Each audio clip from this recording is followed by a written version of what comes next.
అందరికీ నమస్కారం. నా పేరు డాక్టర్ రోహిత్. సో ఈరోజు ప్రపంచ బ్రెయిన్ ట్యూమర్ దినోత్సవం, అంటే world tumour day, brain tumour day. అంటే మెదడులో ఏ విధంగా సమస్యలు ఉంటాయో, పక్షవాతం కావచ్చు, ఫిట్స్ కావచ్చు, అట్లా మెదడుకి ట్యూమర్స్ కూడా వస్తాయి. అంటే క్యాన్సర్ గడ్డలు కూడా మెదడులో అవ్వచ్చు. దీని మీద అవగాహన చాలా తక్కువ ఉంది.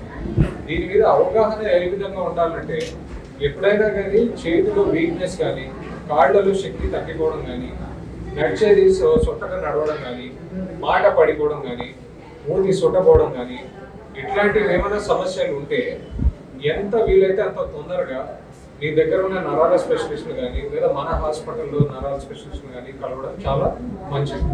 ఎందుకంటే ఇటువంటి సమస్యలు, మెదడు అనేది అన్ని అవయవాల్లాగా ఉండదు.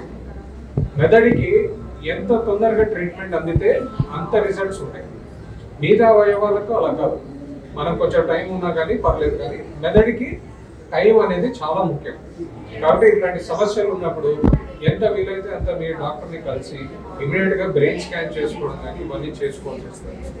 తర్వాత దీనికి కావాల్సిన సదుపాయాలు, దీనికి కావాల్సిన ట్రీట్మెంట్ కానీ, సర్జరీ కానీ మన హాస్పిటల్లో సదుపాయాలు ఉన్నాయి.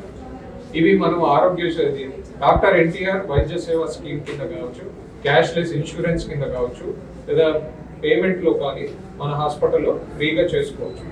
తర్వాత న్యూరో ఐసీయూ కూడా మనకు 24/7 అంటే స్పెషల్గా నరాల సమస్యలు, దాంట్లో ఉన్న ఎమర్జెన్సీస్ కోసమే మన దగ్గర ఐసీయూ ఉంది.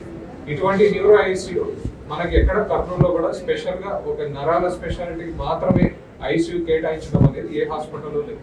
మీరు వేరే హాస్పిటల్లో చూసుకుంటే అన్ని సమస్యలకు కలిపి ఉంటాయి, కానీ నరాలకు సపరేట్గా ఐసీయూ అనేది మన హాస్పిటల్లో మాత్రమే ఉంది. కాబట్టి ఈ అవగాహన ద్వారా మీరు ఈ సమస్యలు తెలుసుకొని దీని ద్వారా మీరు ఆరోగ్య లబ్ధి పొందుతారని ఆశిస్తూ ధన్యవాదాలు.